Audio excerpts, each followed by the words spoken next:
Job was a good man. He lived a prosperous life. Job had a large family. He was blessed with wealth and possessions. He was respected by all who knew him. But most importantly, Job feared God. He was a righteous man. He followed God's laws. One day, Satan appeared before God. He questioned Job's faithfulness. Satan claimed Job was only righteous because God blessed him. God allowed Satan to test Job. He wanted to prove Job's faith was genuine. Suddenly, Job's life changed. He received news of unimaginable tragedies. His livestock was stolen or destroyed. His servants were killed. His wealth vanished. Then the worst happened. Job's children were killed when a building collapsed. Job was devastated. He had lost everything, but still he did not curse God. Job tore his clothes in mourning. He shaved his head. He sat on the ground and wept. But even in his grief he said, "Naked I came from my mother's womb, and naked I will depart. The Lord gave and the Lord has taken away. May the name of the Lord be praised."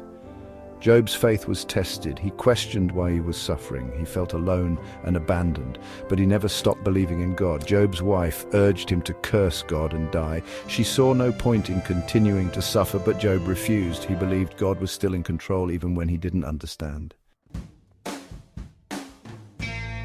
3 of Job's friends heard about his troubles. They came to comfort him. Their names were Eliphaz, Bildad, and Zophar. They sat with Job in silence for 7 days. They were shocked by his suffering. Then they began to speak. They offered explanations for Job's suffering. They believed he must have sinned to deserve such punishment. They urged him to repent. Job defended himself. He insisted he had done nothing wrong. He argued that his suffering was unjust. He questioned God's fairness. The friends debated with Job. They argued about the nature of suffering and God's justice.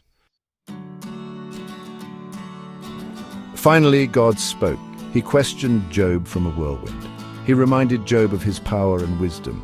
He asked Job if he understood the mysteries of creation. Job realized his place before God.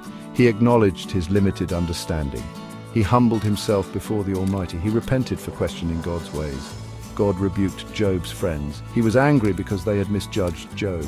God blessed Job with twice as much as he had before. He gave him a new family. He blessed his latter days more than his beginning. Job's story is a testament to faith. It shows us that even in the darkest times, God is present. It reminds us that God's ways are higher than our ways.